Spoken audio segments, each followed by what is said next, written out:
Build Your Business listeners. This is Matt Reynolds, your host for the podcast, and you are listening to what we are calling the legacy episodes. And really, these are the pre-episodes that really led to this podcast, the Build Your Business podcast. This is really my life's work and my brother's life's work in building your business. And so they were originally published in the Barbell Logic podcast as part of the Principles or Coaching Success series, but really touch on similar topics to the Build Your Business podcast: how to improve your productivity, how to set and accomplish your goals, deprioritize urgent tasks, to focus on what is most important to you, and most importantly, to become a better person and leader and business owner overall.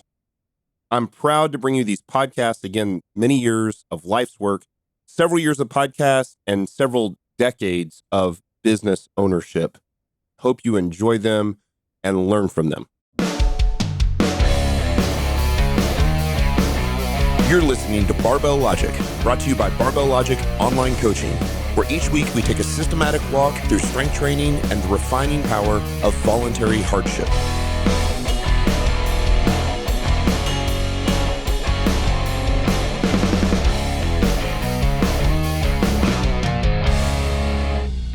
You're listening to a Barbell Logic podcast. This is another Principles Edition episode. Happy Sunday to you. I think it's Mother's Day today when this thing is going to come out. So I hope you have already called your mom and said hi, unless you're one of those guys that gets up at 5 a.m, at which point it's probably should wait a little while to call mom. So we're going to take mom out on a picnic. The good son is going to take mom on a picnic this Mother's Day. The bad son, who is the other guy that's on the podcast, he's decided to live his life in the Northeast and never see mom. Yeah, I'm sorry. Well, I did. I video chatted with mom yesterday. There you go. So check that box. Hi, Mom. She listens to these. I know she's Happy Mother's Day. She started to text and say, "I've been listening to your stuff." So, my wife just bought me a beer. It's a good wife. It's a good wife. Friday. It's a Friday. I'm gonna hold on a second. Refreshing. So we're gonna wrap up the personality test today. We're gonna talk a little bit about the Myers-Briggs and the Enneagram, two others that are very, very popular. The Myers-Briggs is probably the most popular personality test there is.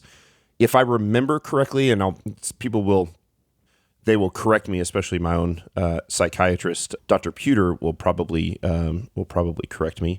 But I think Carl Jung invented this, if I remember right. Is that right? Yeah? Yep. Remember that? And so there are really 4 primary categories of personality that are laid out in this. And so you can be one or the other. So within each 4 categories, there's sort of the antithesis of itself. So like introversion and extroversion. So you're either introverted or you're extroverted, right? And then there's 4 of those total. So there's 16 potential combinations that you could be in with the personality with the Myers-Briggs test. Yep. So first of all, I'm curious. Did you take this? Have you taken this multiple times? I have. I took it about 3 or 4 years ago, and then I took it again for this show, and they were exactly the same, but the percentages have changed fairly dramatically, I think, over the last 3 years, which is interesting, and we'll talk about that for sure. What about you? Have you taken this before? Yeah, so this is my 3rd time to take it, and it has changed. It's changed all 3 times. Oh, like the letters have actually changed. Yeah, but you have to understand, and we'll get into this in detail. Like I'm in the middle of so many things that I'm just on the teetering edge of several. So yeah, I was going to say that. But several did change a little more than I expected. Yeah, so I am the same way. I am. Well, let's start. So rather than saying what we are across the board, and then we can kind of do that in the wrap up. Let's talk about introversion, extroversion. My guess is, let's guess, is that you are introverted, but you're not heavy introverted. You're like moderate introverted. Is that what you were? Yep, that's correct. I'm 50% introvert. What do you think I am? 75 to 80% extrovert. I'm not. I was only 53% this time. And that's where I've been most of my life, is in the 75 to 80. And it shows you that I've now dealt with people for far too long, and I would like to go live in a cabin in the woods. I'm still an extrovert. Like there's several different versions of this question, but one of the questions is like, after you've spent a lot of time in a social gathering, do you feel like you just need to go off and be by yourself alone? And I'd say for most of my life, the answer would have been no. And the answer is now definitely yes. Yeah. I need some like alone time. And I mean like alone time. Like I love my wife and love my kids, but like I need some alone time where even they're not around. Like where I'm in a, and that's what the library is good. I can go to the library and like read a book and nobody's there and kind of have alone time. So yeah, that doesn't surprise me too much on you. And it surprised me a little bit on me, but I think as I get older, gosh, man, you think about how for the first 10 years of my career, I was a teacher and I was just surrounded by hundreds and hundreds of people.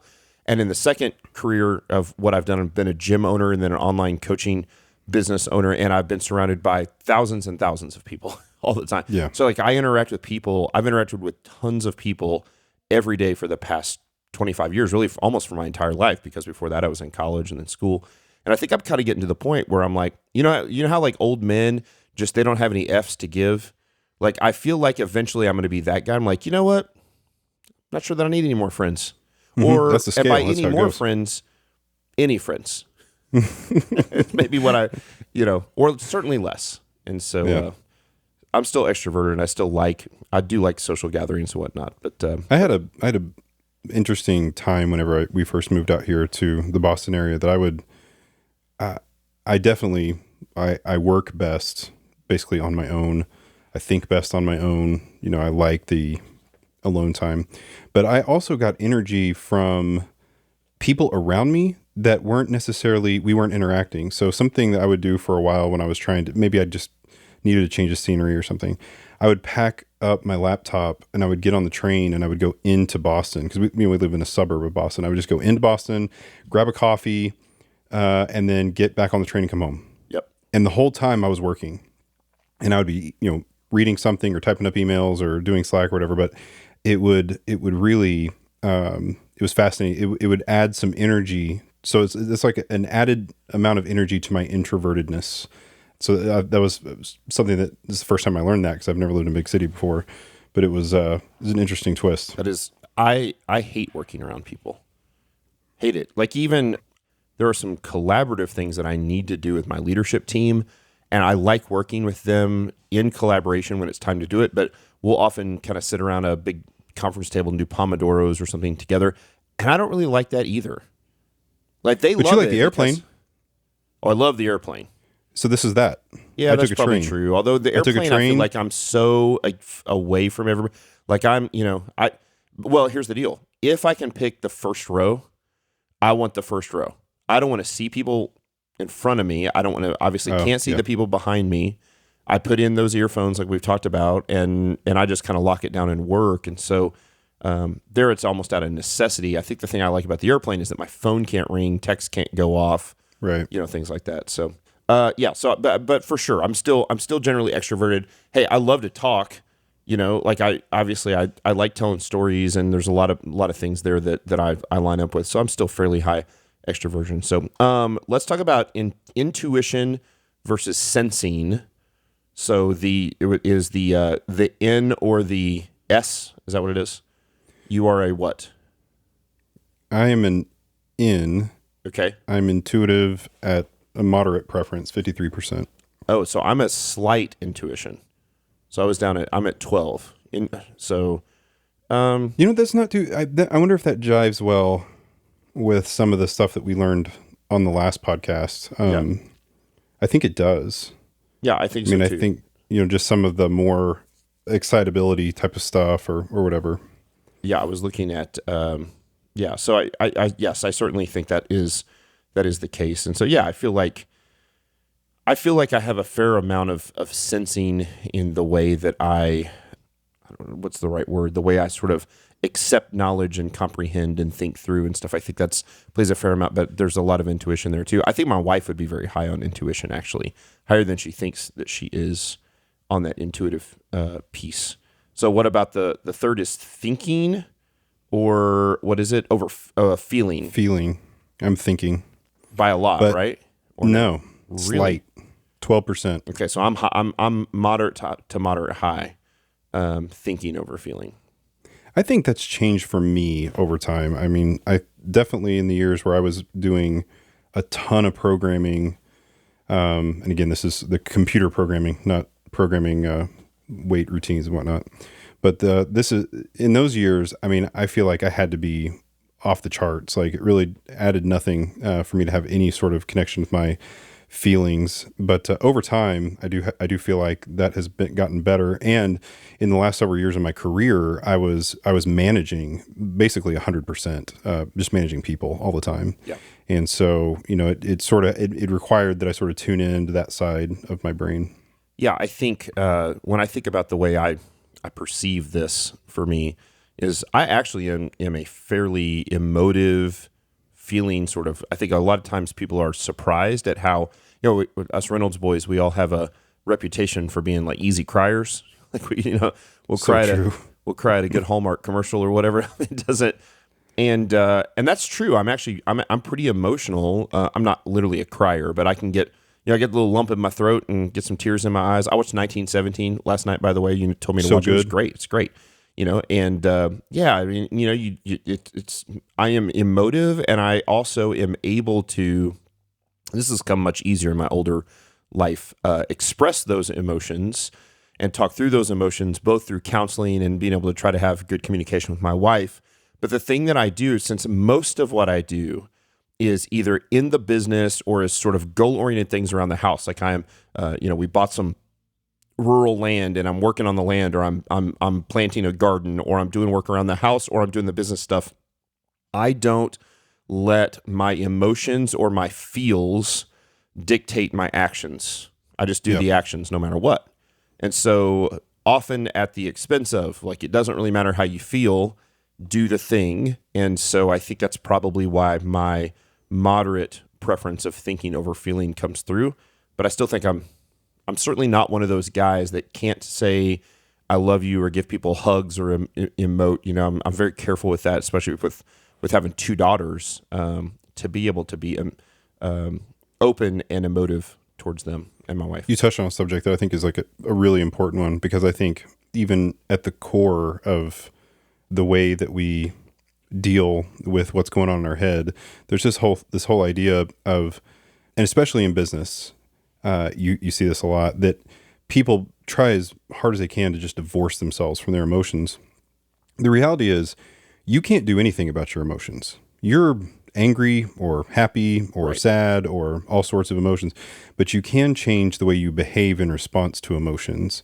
And I think the older you get, the better you can get at separating those two. So like, I feel this way, but I'm going to behave in this other way that's, productive or whatever. Yeah, that's exactly right. Yeah, I think that's key. I mean, we come back off into the core values, and I think I've talked about it on this podcast, on specifically the principles podcast before, but one of our core values at the business is that we choose right no matter what.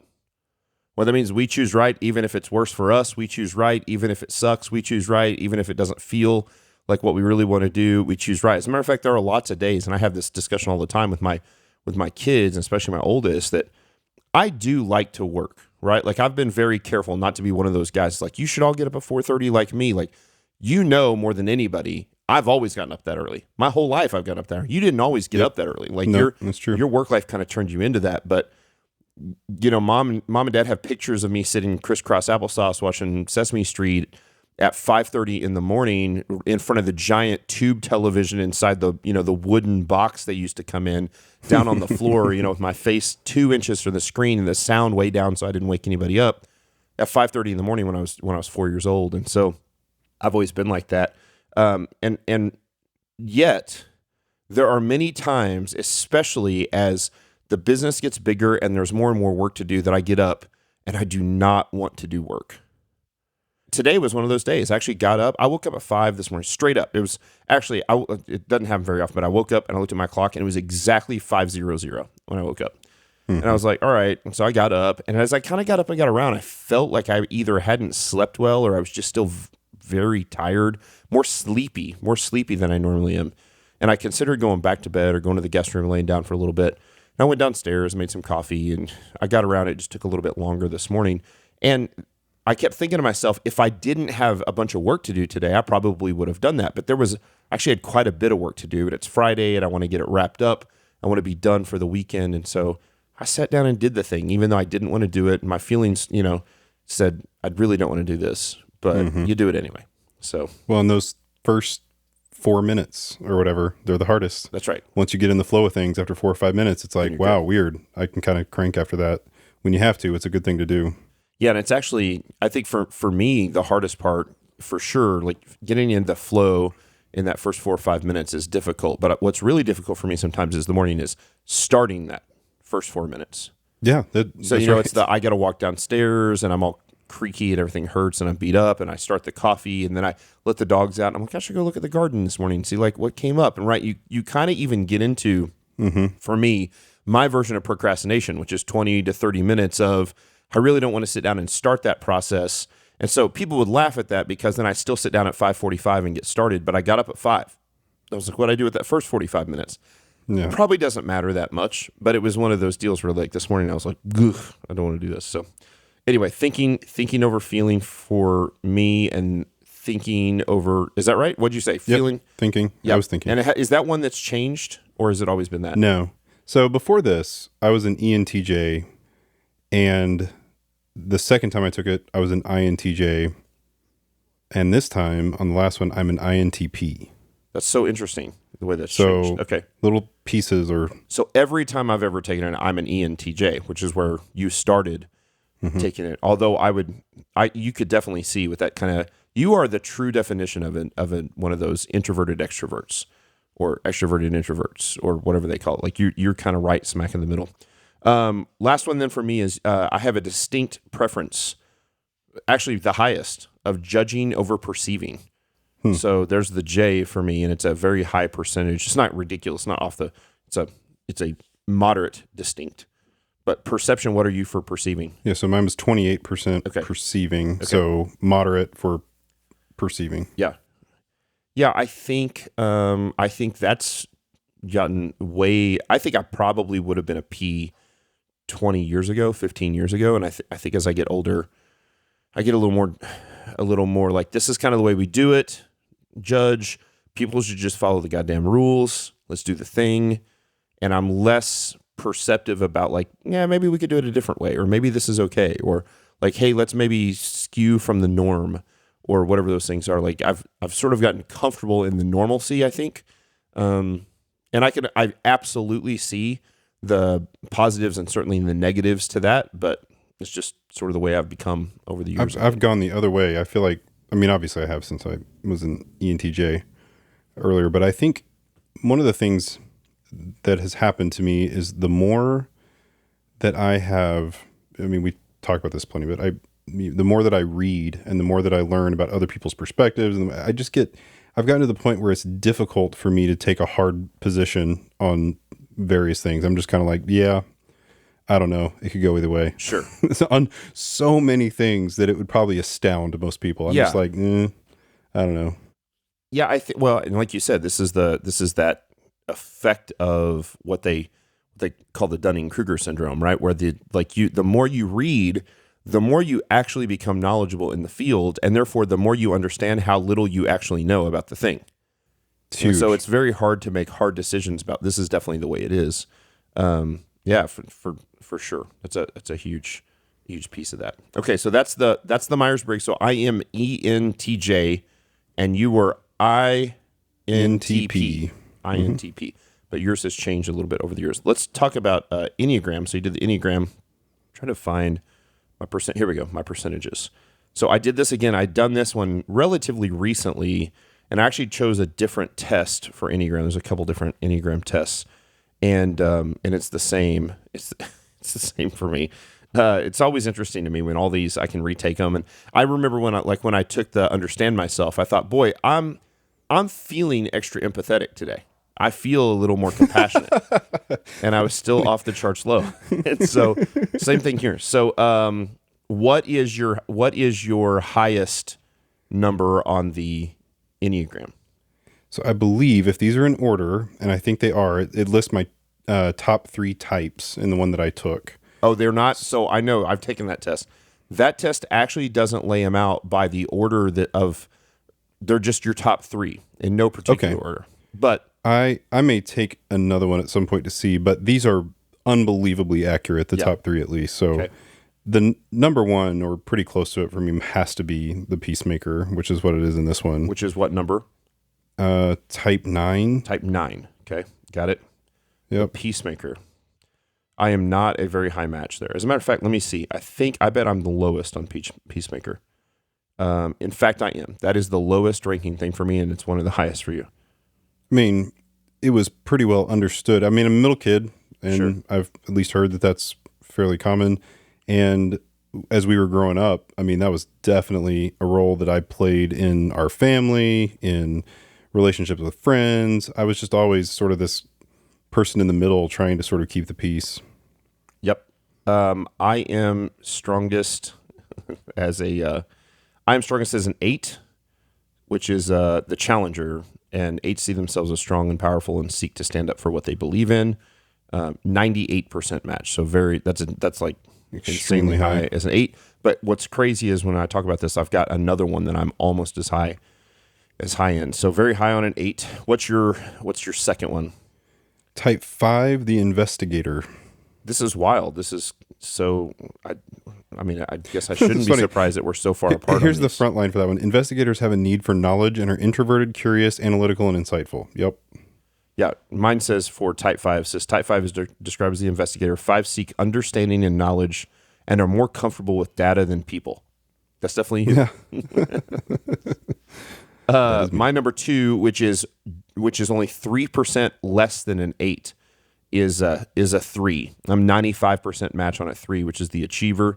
3s want to be successful and admired by other people and are very conscious of their public image. It's funny when I read that. One of the things I've talked about in counseling, like with Dr. Peter and with Dr. Hudson, is that that's actually not the case for people that I don't know.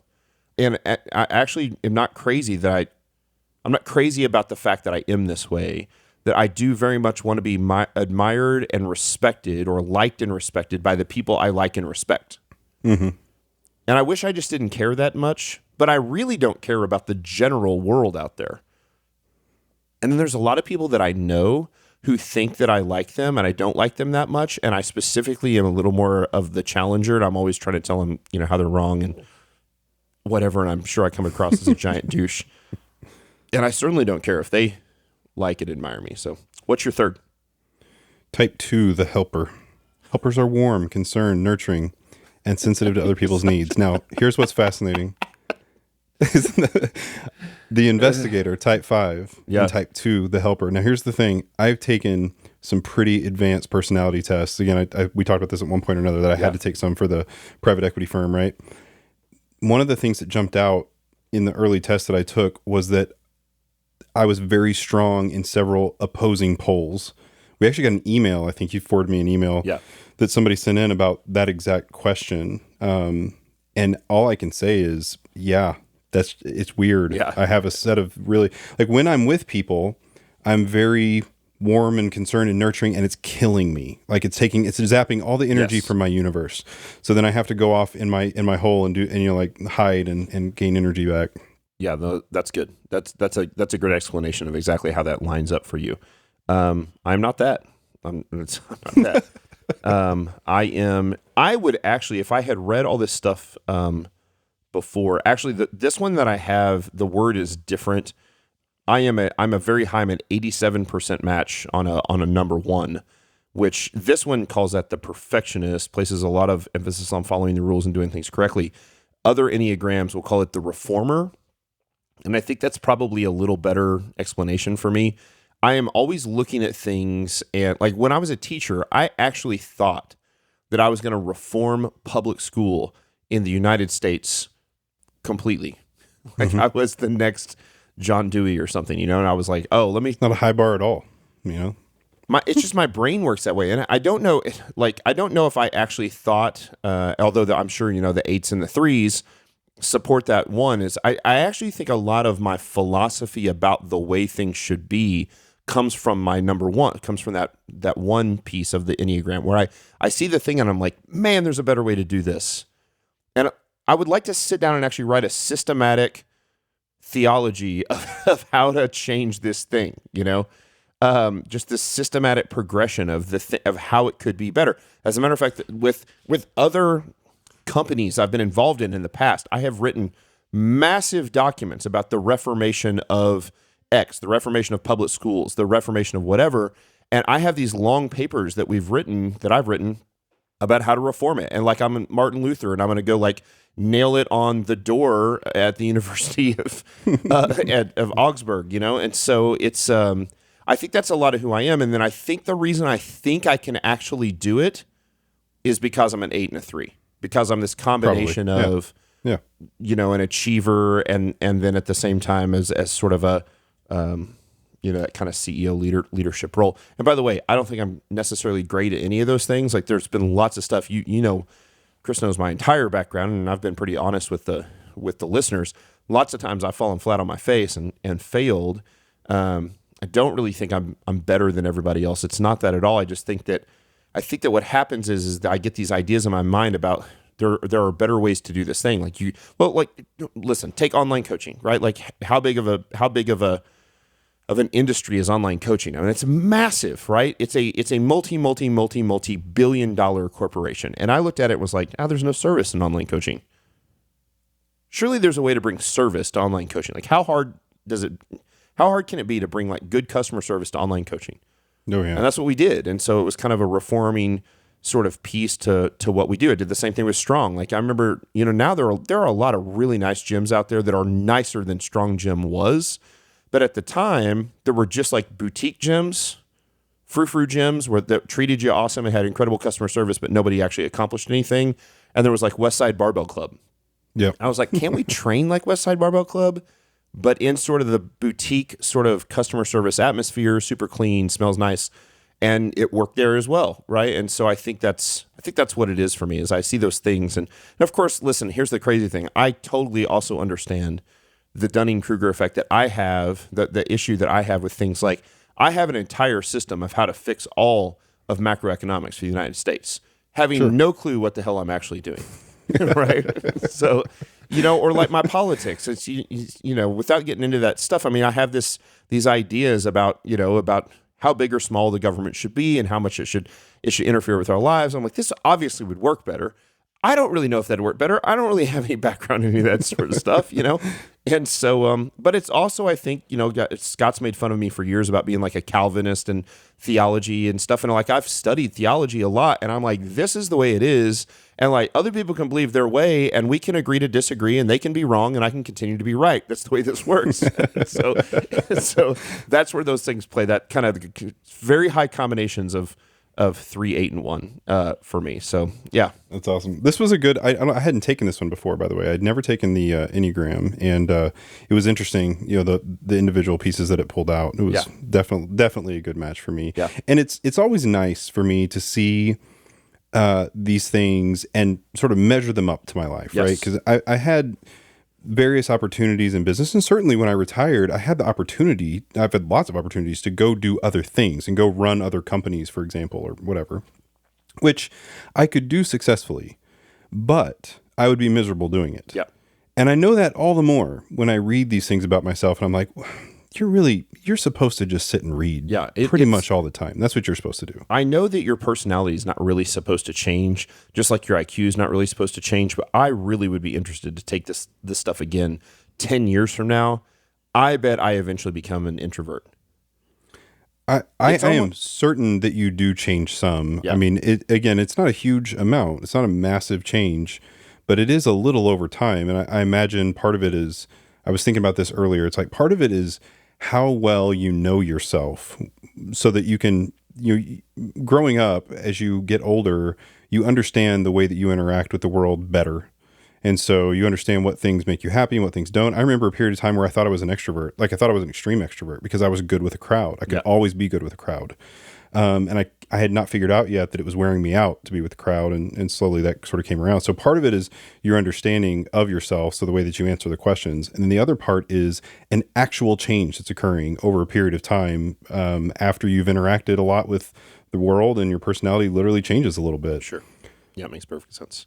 So I'll tell you, I don't have any. We sent you to understandmyself.com. That's the one we talked about last week. Let me tell you where to do the Enneagram test, because I've done several of these, and I think this is the best one that's free and gives you the best percentages.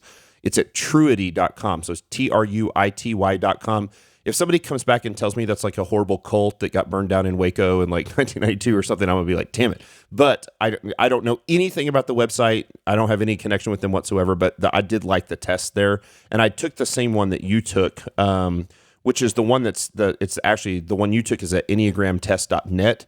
And it's a perfectly good test, but then the guy wants to like get more stuff out of you to be able to really give you your percentages. So I don't like it quite as much. And then Myers-Briggs is all over the place.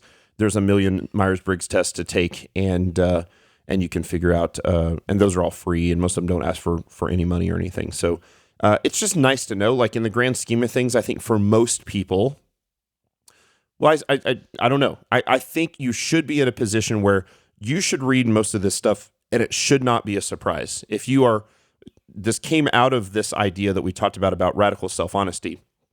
If you are truly self-honest, you're going to take these personality tests, and it's going to confirm the things you already knew.